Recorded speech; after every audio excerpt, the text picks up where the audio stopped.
Chapter 14. Behold, a day of Yahweh comes, when your plunder will be divided within you. For I will gather all nations against Jerusalem to battle, and the city will be taken, the houses rifled, and the women ravished. Half of the city will go out into captivity, and the rest of the people will not be cut off from the city. Then Yahweh will go out and fight against those nations, as when he fought in the day of battle. His feet will stand in that day on the Mount of Olives, which is before Jerusalem on the east, and the Mount of Olives will be split in two, from east to west, making a very great valley.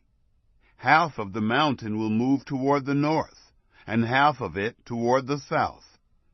You shall flee by the valley of my mountains, for the valley of the mountains shall reach to Azel. Yes, you shall flee, just like you fled from before the earthquake in the days of Uzziah, king of Judah. Yahweh my God will come, and all the holy ones with you. It will happen in that day that there will not be light, cold, or frost. It will be a unique day, which is known to Yahweh, not day and not night, but it will come to pass that at evening time there will be light. It will happen in that day that living waters will go out from Jerusalem, half of them toward the eastern sea, and half of them toward the western sea. It will be so in summer and in winter. Yahweh will be king over all the earth. In that day Yahweh will be one, and his name one.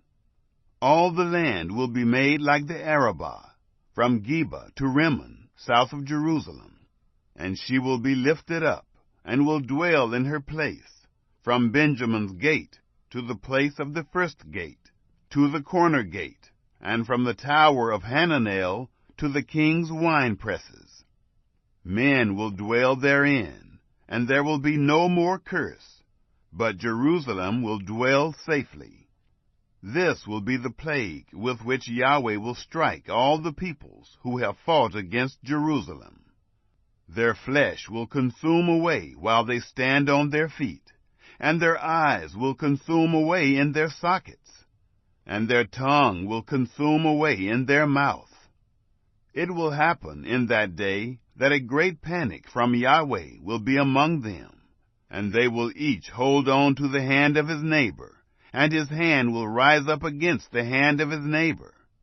Judah also will fight at Jerusalem, and the wealth of all the surrounding nations will be gathered together, gold and silver and clothing in great abundance. A plague like this will fall on the horse, on the mule, on the camel, on the donkey, and on all the animals that will be in those camps. It will happen that everyone who is left of all the nations that came against Jerusalem will go up from year to year to worship the King, Yahweh of armies, and to keep the Feast of Booths.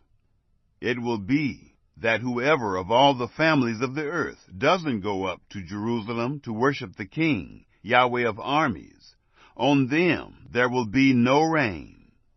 If the family of Egypt doesn't go up and doesn't come, neither will it rain on them. This will be the plague with which Yahweh will strike the nations that don't go up to keep the Feast of Booths. This will be the punishment of Egypt, and the punishment of all the nations that don't go up to keep the Feast of Booths.